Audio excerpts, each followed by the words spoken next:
يا أيها الإنسان ما غرك بربك الكريم الذي خلقك فسواك فعدلك في أي صورة ما شاء ركبك. Ikhwan fiddin, jamaah yang semoga Allah Taala, mencari rezeki adalah ibadah yang sangat agung di sisi Allah Subhanahu wa taala. Apa? Ibadah yang sangat agung. Sampai sebagian ulama seperti Al-Imam Al-Qurtubi rahimahullahu taala, tatkala beliau menjelaskan tentang seorang hamba dia mencari rezeki, beliau menjelaskan orang yang seperti ini dia seakan-akan sedang berjihad di jalan Allah Subhanahu wa taala. Dia menyamakan antara orang yang mencari rezeki dengan orang yang berjihad di jalan Allah Subhanahu wa taala dalam peperangan, itu setara atau bahkan mirip, sama. Apa dalil beliau? Beliau berdalil dengan firman Allah Subhanahu wa taala, "Alima an sayakunu minkum marda wa akharuna yadribuna fil ardi wa yabtaguna min fadlillah wa akharuna yuqatiluna fi sabilillah." Kata Allah Subhanahu wa taala, dan kami diketahui ada orang-orang yang mereka akan sakit, kemudian juga ada orang-orang yang mereka keluar dari rumah mereka mencari yabtaguna min fadlillah, mereka mencari rezeki-rezeki Allah Subhanahu wa taala. Dan ada sebagian manusia yang mereka bukan mencari rezeki, tapi mereka pergi keluar untuk apa? Berjihad di jalan Allah Subhanahu wa taala, yuqatiluna fi sabilillah. Kata Imam Qurtubi rahimahullahu taala, lihat dalam ayat ini Allah gabungkan atau gandengkan antara berjihad dengan apa? Mencari rezeki. Sehingga menurut beliau, seorang kalau dia mencari rezeki dengan niat yang benar, dengan niat yang tulus, ikhlas, benar-benar menjalani perintah Allah Subhanahu wa taala untuk menafkahi keluarganya, untuk membantu orang, memberikan sedekah, maka orang ini seakan-akan dia sedang berjihad di jalan Allah Subhanahu wa taala. Kenapa Allah gandengkan antara orang mencari rezeki dengan orang berjihad di jalan Allah Subhanahu wa taala? Dan ketahuilah, pendapat seperti ini tidak berlebihan, Kenapa? Mungkin bapak-bapak cuma sudah tahu cari rezeki itu susah atau mudah?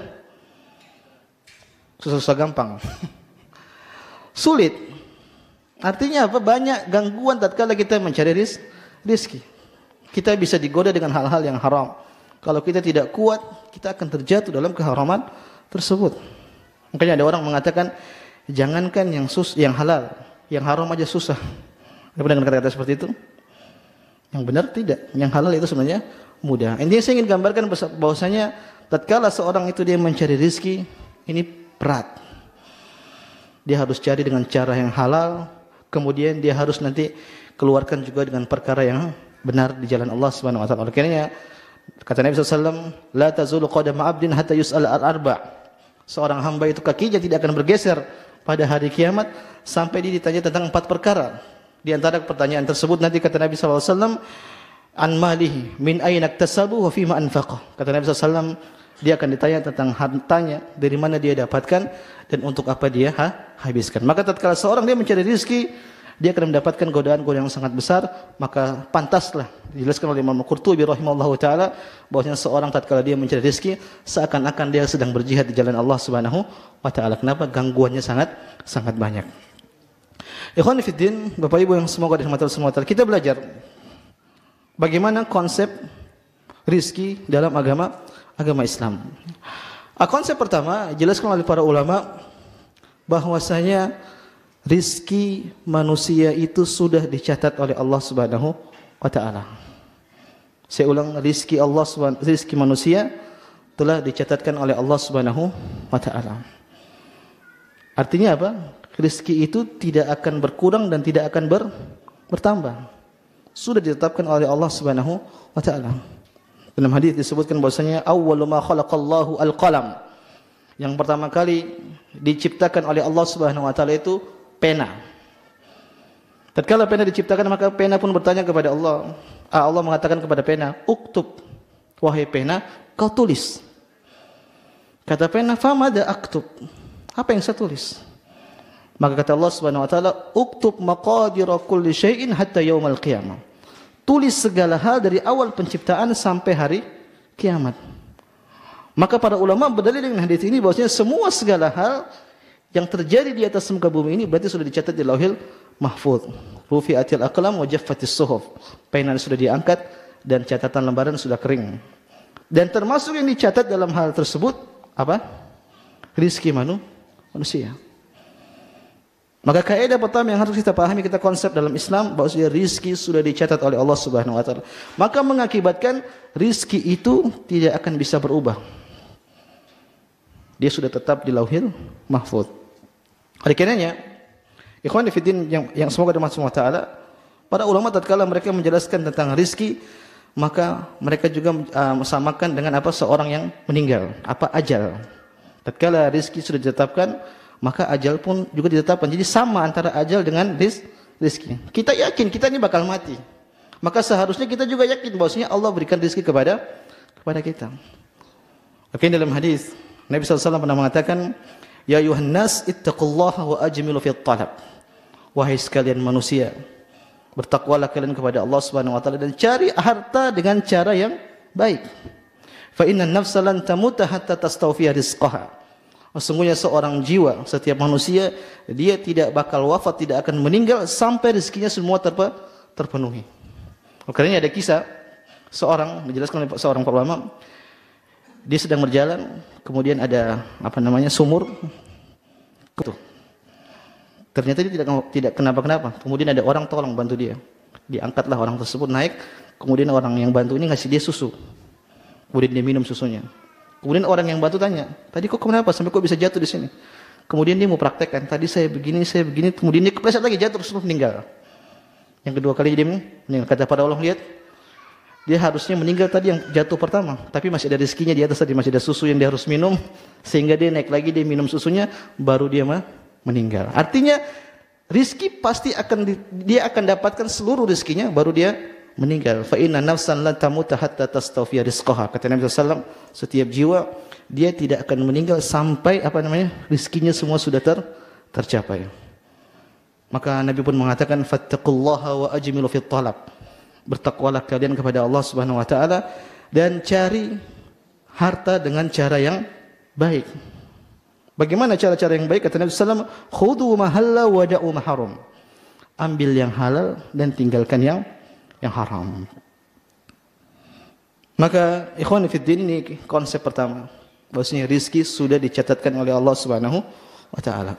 Makanya kalau kita cari rizki, kemudian kita tidak dapat, mungkin kita targetkan satu harinya harus dapat 500.000 misalnya.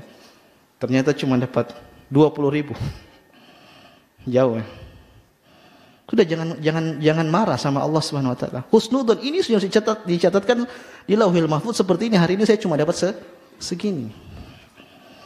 Demikian juga kalau kita keluar misalnya besok, kita target saya dapat 300.000, ternyata dapat 1.500.000. Maka jangan juga terlalu sombong dengan diri kita. Jangan sok sama diri, karena saya bangunnya pagi, karena saya begini, akhirnya saya bisa dapat 1.500.000. Enggak. Semua sudah dicatatkan oleh Allah Subhanahu wa taala.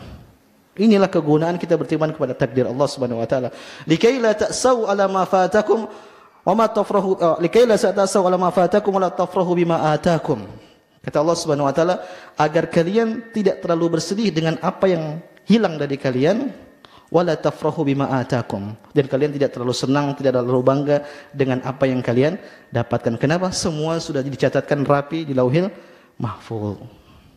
Maka ini konsep pertama yang kita harus pahami, bahwasanya rizki sudah dicatatkan oleh Allah Subhanahu wa taala, sehingga rizki tersebut tidak bisa berubah. Yang jadi masalah kan kita tidak tahu rizki kita seberapa. Demikian juga seperti kematian, kita tahu semua kita ajalnya sudah dicatatkan oleh Allah Subhanahu wa taala dan kita yakin kita pasti meninggal. Tapi yang jadi masalah kan kita tidak tahu kapan kita meninggal. Maka mirip-mirip antara rizki dengan ajal. Ikhwan fillah, konsep kedua dijelaskan oleh para ulama, rizki diperoleh dengan sebab dan akibat. Rizki diperoleh dengan sebab akibat. Artinya apa? Barang siapa yang dia ingin rizki, mau tidak mau dia harus menjalankan sebabnya untuk mendapatkan rizki tersebut. Kembali lagi kita analogikan dengan ajal. Rizki dan ajal itu sama. Tatkala kita yakin ajal itu sudah ditentukan, maka rizki juga sudah ditentukan. Walikulli ummatin ajal, fa idza jaa ajaluhum la yastakhiruna sa'atan wa la yastaqdimun. Kata Allah Subhanahu wa taala, dan setiap jiwa sudah ditentukan ajalnya, dan kalau ajal itu sudah datang maka tidak akan bisa dimundurkan atau tidak bisa dimajukan, sudah tetap segitu. Ikhwani fiddin, tatkala kita paham ajal itu pasti datang, tapi kan kita masih berusaha untuk makan, kita masih berusaha untuk olahraga, kita masih berusaha untuk berobat. Kenapa? Kita berusaha untuk mempertahankan hidup kita meskipun kita tahu ajal itu pasti datang, ya tidak? Maka demikian juga dengan rizki. Tatkala kita tahu rizki itu benar-benar ada, sudah dicatatkan oleh Allah Subhanahu wa taala, maka kita harus keluar untuk mencari rizki tersebut. Rizki enggak mungkin datang tiba-tiba, antum lagi sholat tiba-tiba datang uang emas antam jatuh dari masjid. Enggak mungkin. Maka ada namanya sebab dan akibat. Akhirnya para ulama tatkala mereka menjelaskan tentang bagaimana mencari rizki, mereka mengatakan bahwasanya mencari rezeki itu harus dengan tawakal yang benar. Tawakal yang benar seperti apa? Yaitu dia menyerahkan hatinya kepada Allah Subhanahu wa taala, kemudian dia lakukan usaha. Atau bahasa kita namanya apa? Ikhtiar. Dalam hadis Nabi mengatakan, "Ihris ala ma yanfa'uk wasta'in billah." Kau berusaha untuk mencari apa yang bermanfaat bagimu, tapi ingat, minta tolong sama Allah Subhanahu wa taala. Semangat kita cari kebaikan di dunia ataupun di akhirat. Lihat apa Nabi SAW tatkala menjelaskan tentang burung. Nabi mengatakan, "Lau annakum tatawakkaluna 'ala Allahi haqqa tawakkuli la razaqakum kama yarzuqut tayr taqdu himasan wa taruhu bitana." Kata Allah Subhanahu wa taala, kalau kalian bertawakal seperti bagaimana tawakalnya burung, maka kalian akan mendapatkan rizki dari Allah Subhanahu wa taala sebagaimana burung. Tatkala dia keluar dari sarangnya mungkin dalam keadaan perut kosong di pagi hari, kemudian dia pulang dalam keadaan perut dengan kenyang. Artinya apa? Burung aja tidak punya akal, dia berusaha cari rizki. Lah kita, masa kita tidak cari rizki? Ada sebagian orang yang mungkin baru hijrah, baru tobat, saya mau di masjid aja lah. Nanti saya puasa aja, nanti makan. Kasihan keluargamu di rumah tidak bisa makan, tidak bisa belanja. Tidak boleh seperti itu. Rizki harus kita cari.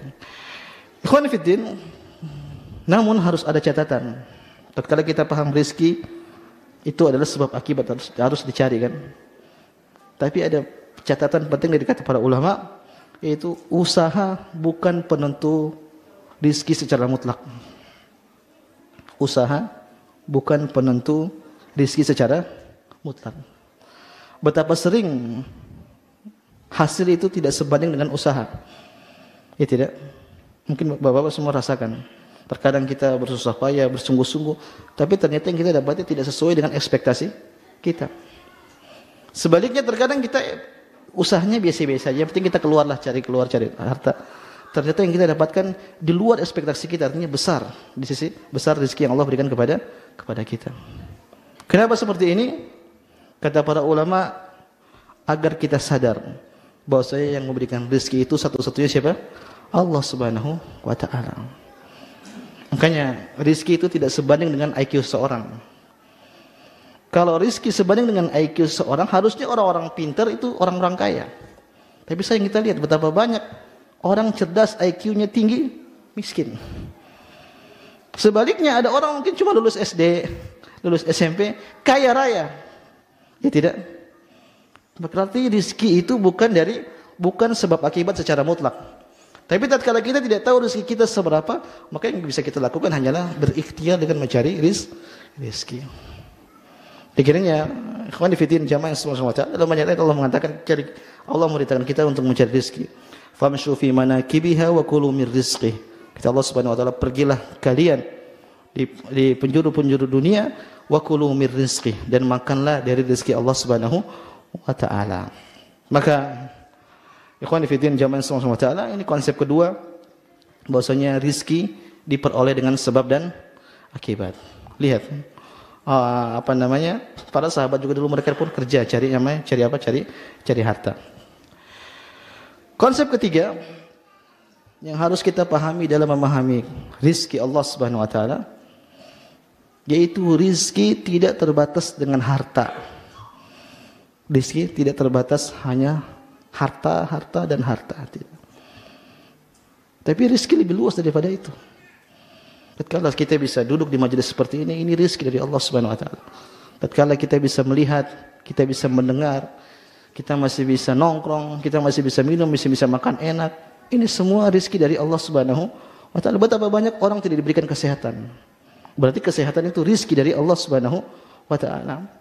Dalam Al-Qur'an Allah Subhanahu wa taala berfirman, "Zuyyina lil ladzina kafarul hayatud dunya." Allah memberikan dunia ini bagi orang-orang kafir sebagai perhiasan sehingga mereka cari dunia sebanyak-banyaknya. Wa yaskharuna minal ladzina amanu. Kemudian orang-orang kafir itu mereka mencela orang-orang yang beriman. Walladzina taqaw fawqahum yaumal qiyamah. Wallahu yarzuqu man yasha' bighairi hisab. Sesungguhnya Allah Subhanahu wa taala memberikan rezeki kepada siapa yang dikehendaki.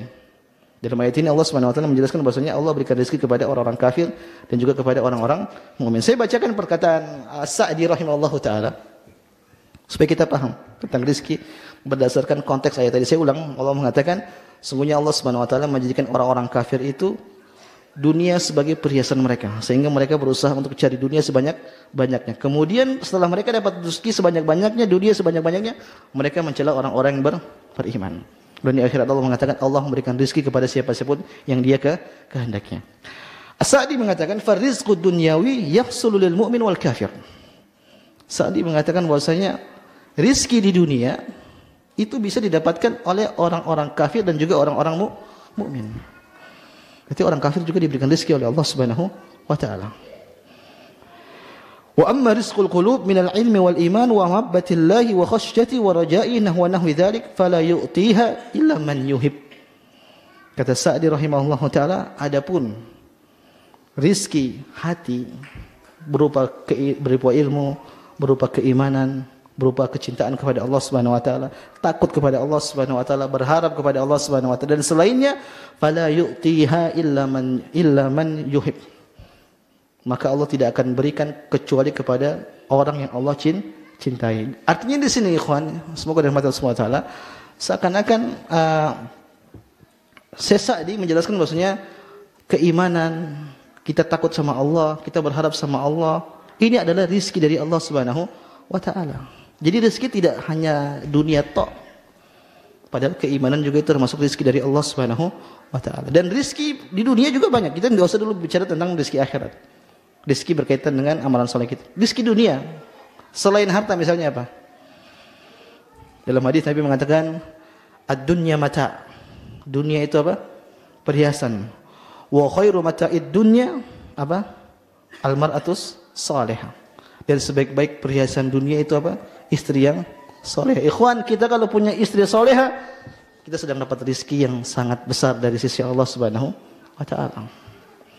Betapa banyak orang yang rumahnya kecil biasa-biasa saja, tapi istrinya solehah, dia bahagia, senang. Sebaliknya, ada orang-orang yang dia punya kenikmatan sangat banyak, rumahnya besar, mobilnya 4, motornya 7 mungkin. Tapi istrinya tidak solehah, menderita dia. Menderita. Berarti punya istri soleha ini rizki dari Allah Subhanahu wa taala. Contoh misalnya rizki selain harta, kesehatan kata para ulama. Apa kesehatan?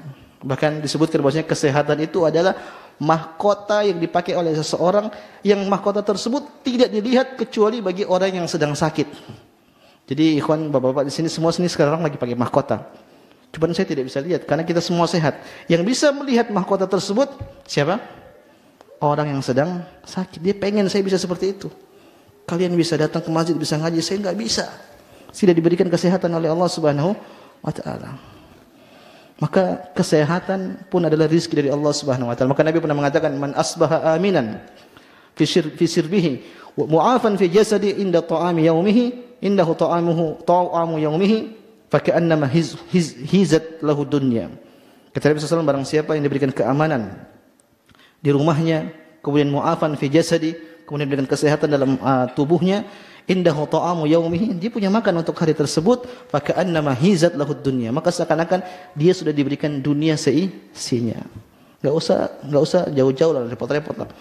Kita sehat, kemudian kita merasa aman, ada makanan. Ini kenikmatan dari Allah Subhanahu wa taala. Betapa banyak orang tidak aman di rumahnya, ikhwan. Itu melihat orang di Gaza sana. hidup dengan kekhawatiran. Lihat di negara-negara Arab penuh dengan kekhawatiran, takut mau gini salah, mau gitu salah. Bahkan terkadang ada orang-orang yang ditangkap tidak punya salah sama sekali. Nah, kita mau jungkir balik di sawah juga aman, tenang hidup. Maka kita harus bersyukur kepada Allah Subhanahu wa taala.